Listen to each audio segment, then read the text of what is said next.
ఓరిని, వీళ్ళు తమ శిష్యులు ధనీమణి కదా. ఇప్పుడు కాదు, అది ఒకప్పుడు.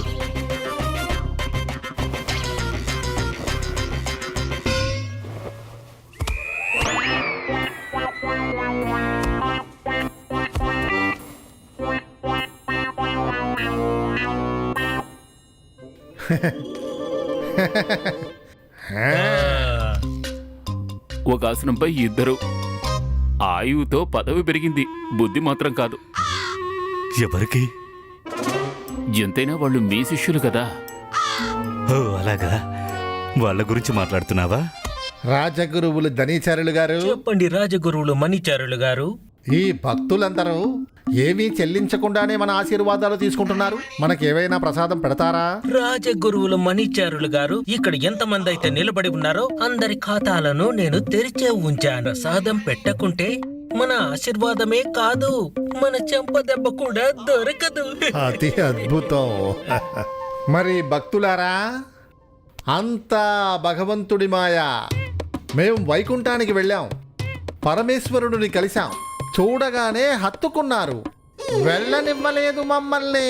మమ్మల్ని ఇద్దరిని కూడా. హా, ఏం చేస్తాం భక్తులారా, ఆ పరమేశ్వరుడు ఎంతగా ప్రసన్నుడయ్యాడంటే నన్ను ఆ కైలాసాన్ని దర్శించుకోవడానికి తీసుకువెళ్ళాడు.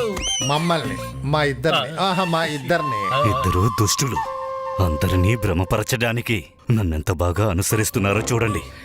ఇదంతా కూడా వీళ్ళు నన్ను చూసే నేర్చుకున్నారు. యదా గురువు తదా శిష్యులు.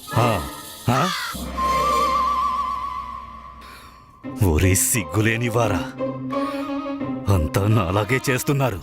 అరే కొంచెమైనా వాళ్ళలాగా చేయొచ్చు కదా. చూడు, ఇప్పుడంటారు కైలాసం నుంచి వచ్చాము, కైలాసము నుండి వచ్చాము, ఇప్పుడు అలసిపోయాము. ఇప్పుడంటారు ఇప్పుడు విశ్రాంతి తీసుకోవాలనుకుంటున్నాము. ఇప్పుడు విశ్రాంతి తీసుకోవాలనుకుంటున్నాము. ఆశీర్వాదం, ఆశీర్వాదం. తాత, భక్తులు వెళ్తున్నారు, పద మనం కూడా వాళ్ళకి సేవ చేసుకుందాం. రా, నా వెనకాలే రండి. ఆ బట్ట కప్పుకో.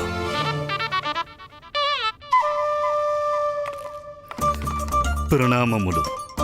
ఇదిగో తదాచార్యుడు, వచ్చేసావా? చీకేసిన తాటి టెంకలాగా మొహం పెట్టుకొని. మా ఇల్లంతా శుభ్రం చేసావా? అలాగే మా భోజనం ఏర్పాట్లు చేసావా?